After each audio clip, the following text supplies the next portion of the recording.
ಹೆಂಡ್ತಿನ ತಲೆ ಮೇಲೆ ಹೊತ್ಕೊಂಡು ಇಷ್ಟೊಂದೆಲ್ಲ ಮೆರೆಸಬಾರ್ದು ವಿರಾಟ್. ಅದೇ ಅಕ್ಕನ್ನೇ ಈ ಪರಿಸ್ಥಿತಿಗೆ ತಂದೋಳು ನಾಳೆ ನಿನ್ನನ್ ಬಿಡ್ತಾಳಾ? ಇವಳಿಗೆ ಇಷ್ಟೊಂದು ಹೊಟ್ಟೆ ಉರಿ ಇದೆಯಾ ನನ್ ಮೇಲೆ? ಛೇ, ಇವಳು ಈ ತರ ಅನ್ಕೊಂಡಿರ್ಲಿಲ್ಲ. ಮಾಡ್ದೆ ಇನ್ನೇನ್ ಮಾಡ್ತಾಳೆ? ತನ್ ಗಂಡ ವಿರಾಟ್ಗೆ ಸಿಗದೆ ಇರೋ MD ಪೋಸ್ಟು ತನ್ ಸ್ವಂತ ಅಕ್ಕನ್ಗೂ ಸಿಗ್ಬಾರ್ದು ಅಂತ ಪಕ್ಕಾ ಪ್ಲಾನ್ ಮಾಡಿದಾಳೆ.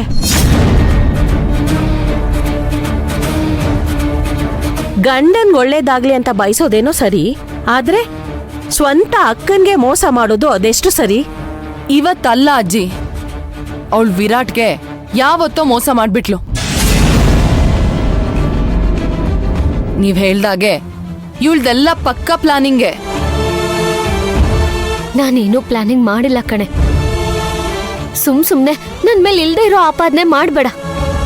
ನಿಜವಾಗ್ಲೂ ನೀನ್ ಇದ್ದಿದ್ದ ಪರಿಸ್ಥಿತಿಲಿ. ಅಮ್ಮ ಮಹಾತಾಯಿ, ನೀನ್ ಮಾಡಿದ್ದನ್ನೆಲ್ಲ ನಾವು ಕಣ್ಮುಂದೆನೆ ನೋಡಿದೀವಿ. ದಯವಿಟ್ಟು ನೀನ್ ಸುಮ್ನಿದ್ ಬಿಡಮ್ಮ. ಅದೇ ಮತ್ತೆ ನಿನ್ ಗಂಡನ್ ಸಿಗದೆ ಇರೋ MD ಪೋಸ್ಟು ನನಗ್ ಸಿಗ್ಬಾರ್ದು ಅಂತಾನೆ ತಾನೇ ನೀನ್ ಇಷ್ಟೆಲ್ಲ ಮಾಡಿರೋದು. ವಿರಾಟ್, ನೀನ್ ಇವಳಿಂದ ಸ್ವಲ್ಪ ಹುಷಾರಾಗೇ ಇರು. ಇಲ್ಲ ಅಂದ್ರೆ ಅವಳ ಅಕ್ಕನ್ಗಾಗಿರೋ ಪರಿಸ್ಥಿತಿನೇ ಮುಂದೆ ನಿನ್ಗೂ ಆಗ್ಬಹುದು. ಇಲ್ಲ ಅಜ್ಜಿ, ದೇವ್ರಾಣೆಗ್ಲು. ಸುಮ್ನಿರೆ. ನೀನ್ ದೇವ್ರಾಣೆ ಅಂತ ಹೇಳ್ಬಿಟ್ರೆ ನಿಜವಾಗ್ಲೂ ದೇವ್ರು ಬಂದು ನೀನ್ ನಿಜ ಹೇಳ್ತಾ ಇದೆಯೋ ಸುಳ್ಳು ಹೇಳ್ತಾ ಇದ್ದಾನೋ ಅಂತ ಹೇಳ್ತಾನ? ಹಬ್ಬಬ್ಬಬ್ಬ, ಹೊರಗಡೆ ನೋಡಿದ್ರೆ ಅಕ್ಕನ್ ಕಂಡ್ರೆ ಪಂಚ ಪ್ರಾಣ ಅಂತ ಇರೋದು, ಒಳಗಡೆ ನೋಡಿದ್ರೆ ಇಂಥ ಕುತಂತ್ರ.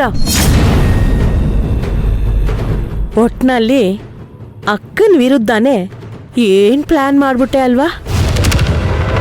ಅಷ್ಟೇ ಅಲ್ಲ ಅಜ್ಜಿ, ಇವಳ ತಪ್ಪನ ಮುಚ್ಚಿಟ್ಕೊಳ್ಳೋದಕ್ಕೆ ಮತ್ತೆ ನಂಗೆ MD ಪೋಸ್ಟ್ ಸಿಗ್ಬಾರ್ದು ಅನ್ನೋದಕ್ಕೋಸ್ಕರ ನಾನ್ ಕುಡ್ಕೊಂಡ್ ಬಂದಿದ್ದೀನಿ ಅಂತ ಯಾಕೆ ಸುಳ್ಳು ಹೇಳ್ಬೇಕಿತ್ತು? ನಾನು ಅತ್ತೆ ಚೆನ್ನಾಗಿರೋದನ್ನ ಇವಳ ಕೈಲಿ ನೋಡಕ್ ಆಗಲ್ಲ ಅಜ್ಜಿ. ಅದಕ್ಕೆ ನನ್ನ ಅತ್ತೆ ಮಧ್ಯೆ ತಂದಿಟ್ಲು.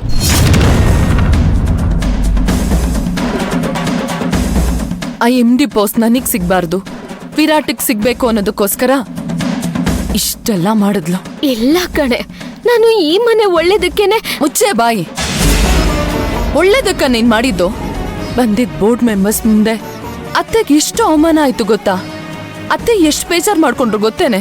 ಅಯ್ಯೋ ಅಕ್ಕ, ನನ್ ಮಾತ್ ಕೇಳು, ನನಗೂ ಮಾತಾಡೋದಕ್ ಸ್ವಲ್ಪ ಬಿಡು. ಅಜ್ಜಿ, ಯಾವೋಳ್ ಮಾತನ್ನು ಕೇಳೋ ಅವಶ್ಯಕತೆ ನಮಗಿಲ್ಲ. ಬನ್ನಿ ನಾವು ಹೋಗೋಣ.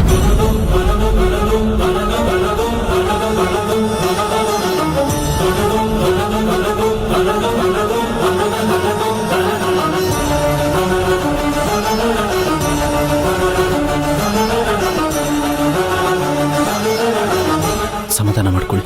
ಮಾಡದೇ ಇರೋ ತಪ್ಪಿಗೆ ನನಗೆ ಯಾಕೆ ಶಿಕ್ಷೆ? ಈ ಪ್ರಶ್ನೆಗೆ ಹೇಗೆ ಉತ್ತರ ಹೇಳಬೇಕು ನನಗೆ ಗೊತ್ತಾಗ್ತಿಲ್ಲ. ಜೀವನ ಅನ್ನೋದು ಹೀಗೇನೆ. ಒಳ್ಳೆಯವರಾಗಿದ್ರೆ ಬಳಸ್ಕೋತಾರೆ, ಪ್ರಾಮಾಣಿಕರಾಗಿದ್ರೆ ದೂರ ಮಾಡ್ತಾರೆ. ಆದರೆ ಯಾರಾದರೂ ಮಾಡಿದ ತಪ್ಪನ್ನ ಕ್ಷಮಿಸ್ತಾನೆ ಹೋದ್ರೆ ಅವ್ರು ಹೀಗೆ ನೋವು ಮಾಡ್ತಾನೆ ಇರ್ತಾರೆ. ಇದನ್ನು ನೀವು ಬೇಗ ಅರ್ಥ ಮಾಡ್ಕೊಳ್ಳಿ.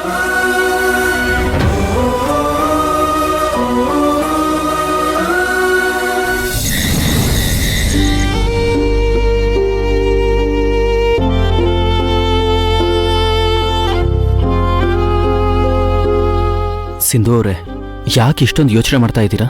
ಗೊತ್ತಾಗ್ತಿಲ್ಲ, ನಾನ್ ಏನ್ ಮಾಡಿದ್ರು ತಪ್ಪು ಹೇಗಾಗ್ತಿದೆ ವಿರಾಟ್. ಅಲ್ಲಿ ನಿಜವಾಗ್ಲೂ ಅಕ್ಕ ತೂರಾಡ್ಕೊಂಡ್ ಬಂದಿದ್ದನ್ ನೋಡಿ ಅವಳು ಕುಡ್ಕೊಂಡ್ ಬಂದಿದ್ದಾಳೆ ಅಂತ ಅನ್ಕೊಂಡ್ಬಿಟ್ಟೆ.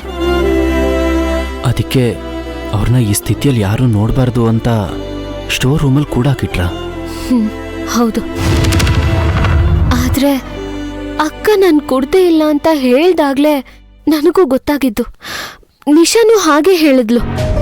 ಆಮೇಲೆ ನನಗೆ ಸಿಕ್ಕಾಪಟ್ಟೆ ಕನ್ಫ್ಯೂಷನ್ ಆಗ್ತಿದೆ.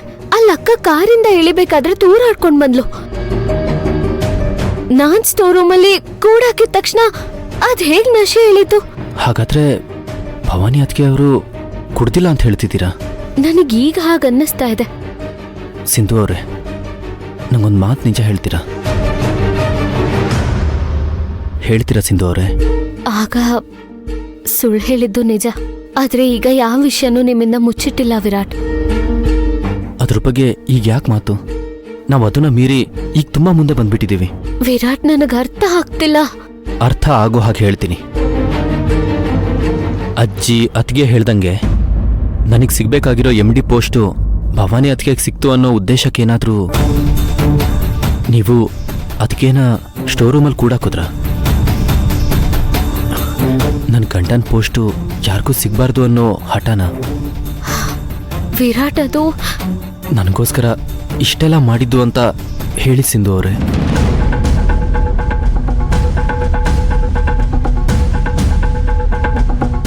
ಇಲ್ಲ ವಿರಾಟ್, ನಾನ್ ನಿಮ್ಗೋಸ್ಕರ ಹೀಗ್ ಮಾಡ್ಲಿಲ್ಲ. ವಾಟ್? ನನಗೋಸ್ಕರ ಅಲ್ವಾ? ಇಲ್ಲ ವಿರಾಟ್, ಅದು ಅಕ್ಕ ಕುಡ್ಕೊಂಡ್ ಬಂದಿರೋದನ್ನ ಬಂದಿರೋ ಗೆಸ್ಟ್ಗಳೆಲ್ಲ ನೋಡಿದ್ರೆ ಈ ಮನೆ ಮರ್ಯಾದೆ